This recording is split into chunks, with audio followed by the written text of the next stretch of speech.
Que faire pour qu'une personne qui te donne littéralement des miettes s'obsède de toi? Aujourd'hui, je te montrerai la clé essentielle que tu dois connaître pour que cette personne finisse par te valoriser et s'obsède de toi. Alors, sois attentif. Les relations affectives peuvent être un champ d'émotions intenses et parfois confuses. L'un des facteurs qui nous maintient souvent piégés dans une relation insatisfaisante est l'incertitude. Cette émotion de ne pas savoir ce qui va se passer, d'être constamment dans l'attente de la prochaine marque d'affection ou d'attention, peut nous accrocher profondément. Dans ces cas-là, l'autre personne peut ne pas investir le temps et l'énergie que tu mérites. Mais elle continue tout de même à exercer un contrôle subtil sur toi grâce à des récompenses sporadiques. Il est courant de se retrouver dans une situation où la relation semble instable. Un jour, la personne qui t'intéresse te consacre de l'attention, te répond avec tendresse et partage des moments agréables. Cependant, le lendemain, cette même personne se distancie, ne répond pas à tes messages ou disparaît pendant plusieurs jours. Ce comportement te fait douter de la sincérité de ses sentiments et te donne l'impression qu'elle joue avec toi.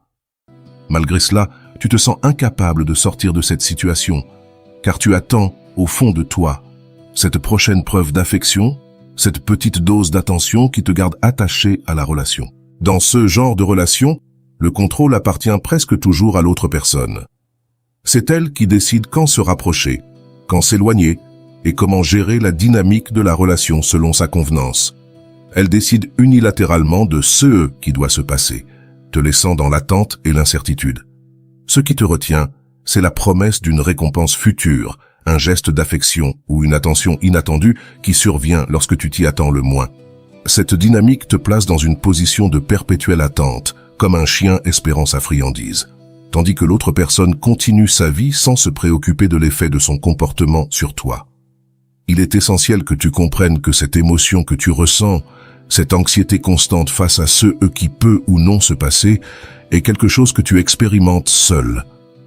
L'autre personne, en général, vit sa vie sans trop de complications émotionnelles.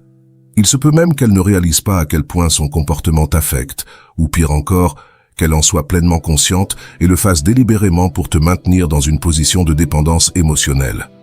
Bien souvent, ces personnes ont des carences émotionnelles ou des insécurités qui les poussent à entretenir plusieurs relations superficielles pour se sentir importantes, jouant avec les sentiments des autres sans jamais assumer de véritables responsabilités émotionnelles. La réalité est que tu es piégé dans une dynamique unilatérale où tes émotions sont manipulées et où tes besoins affectifs ne sont pas réellement pris en compte. Pour te libérer de cette situation, il est crucial que tu reconnaisses cette manipulation et que tu te rendes compte que tu mérites mieux. Il n'est pas facile de rompre avec ce type de relation, surtout lorsqu'il y a une manipulation émotionnelle aussi forte. Cependant, en reconnaissant la réalité de la situation et en commençant à privilégier ton bien-être émotionnel plutôt que d'espérer une récompense occasionnelle, tu pourras commencer à te détacher et à rechercher des relations qui t'apporteront l'amour et le respect que tu mérites vraiment. Dans de nombreuses relations déséquilibrées, l'une des tactiques les plus courantes est l'éloignement intermittent. La personne se distance, te donne un peu d'attention, mais ne rompt jamais complètement le lien. Cela arrive parce qu'elle souhaite te garder proche, même si elle ne te considère pas comme sa priorité. Elle ne te voit pas comme son numéro 1, mais ne veut pas non plus te laisser partir, car il lui est utile de t'avoir à disposition quand elle en a besoin. Ce comportement est particulièrement efficace au début d'une relation, car l'incertitude et l'éloignement génèrent souvent de l'attraction. Cependant, dans ce cas, tu es victime d'un jeu émotionnel. Il est crucial que tu comprennes qu'il ne s'agit que de cela, d'un jeu. C'est triste, mais si une relation ne repose pas sur un équilibre mutuel, s'il n'y a ni amour ni respect, et si tu ne te sens pas bien, il est important de reconnaître que tu es dans une situation qui n'a pas de sens. Le but d'une relation devrait être de se sentir bien, d'être heureux et de construire quelque chose de significatif ensemble. Si ces éléments ne sont pas présents, il est temps d'agir pour te libérer du cycle de souffrance. C'est ici qu'intervient une technique spécifique, non pas pour récupérer cette personne ou établir une relation saine et durable, mais pour te détacher et sortir de cette situation sans douleur. Il ne s'agit pas de promettre une fin heureuse avec cette personne, mais de t'aider à cesser de souffrir dans un endroit où tu n'es pas valorisé. Un aspect clé pour te libérer est d'identifier ta propre réaction face à l'attention que tu reçois. Demande-toi comment tu réagis lorsque cette personne te donne un peu d'attention. Un message, une invitation au cinéma, une journée ensemble. Normalement, lorsque nous sommes amoureux et aveuglés par nos émotions, nous réagissons de deux manières. Soit nous mettons cette personne sur un piédestal, lui attribuant une valeur démesurée pour cette petite marque d'attention, soit nous renforçons notre comportement en essayant de faire plus, dans l'espoir de recevoir plus de récompenses à l'avenir. Cependant, cette approche échoue généralement, car l'autre personne ne réagit pas en fonction de tes efforts. Son comportement est simplement une manifestation de sa nature. Elle sait qu'elle peut te manipuler pour que tu sois toujours là, disponible et en attente. Il est essentiel que tu reconnaisses ce schéma et que tu prennes des mesures pour protéger ton bien-être émotionnel. Se détacher de cette dynamique est un pas crucial pour récupérer ton pouvoir et créer de l'espace dans ta vie pour des relations qui te valorisent et te respectent réellement. À ce stade, il est essentiel de modifier ton comportement. La clé est de ne pas réagir de la manière attendue par cette personne, mais de changer complètement ta réponse.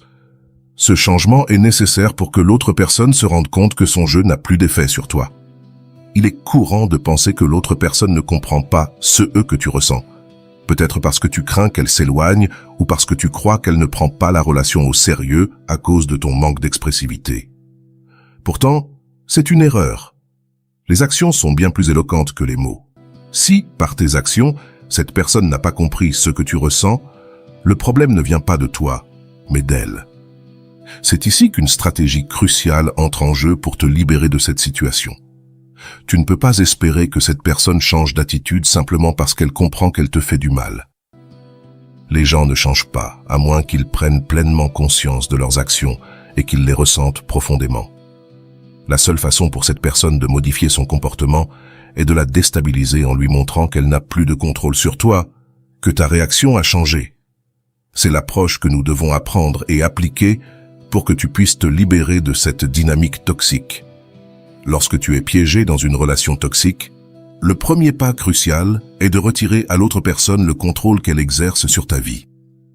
C'est la clé pour commencer à rompre le cycle dans lequel tu te trouves.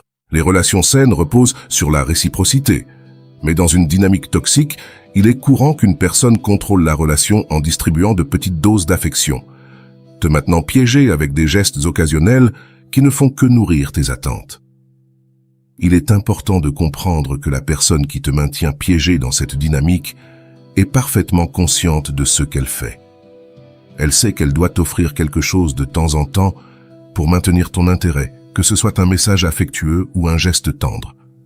Cependant, ces gestes ne sont que des miettes, conçus pour te garder disponible quand cela lui convient. Ce que tu dois faire, c'est ne pas tomber dans ce jeu. Reconnais que ces miettes ne se transformeront pas en quelque chose de plus grand ou de satisfaisant, car la personne n'a pas l'intention de changer son comportement. Lorsque cette personne se rapproche avec ses petits gestes, il est crucial que tu restes ferme et que tu ne tombes pas dans le piège. Pour y parvenir, remplis ta vie d'activités qui te rendent épanoui et qui ne dépendent pas de la relation.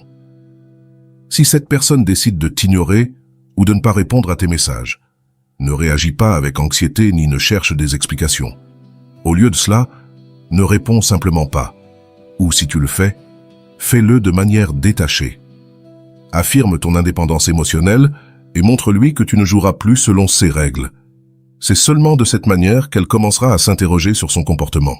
Lorsque l'autre personne ne peut plus compter sur la réaction prévisible qu'elle attendait, elle peut commencer à s'inquiéter, à se demander pourquoi elle n'a plus de contrôle sur toi. C'est à ce moment-là qu'elle peut commencer à changer, non pas parce qu'elle se soucie de toi, mais parce qu'elle veut retrouver le contrôle.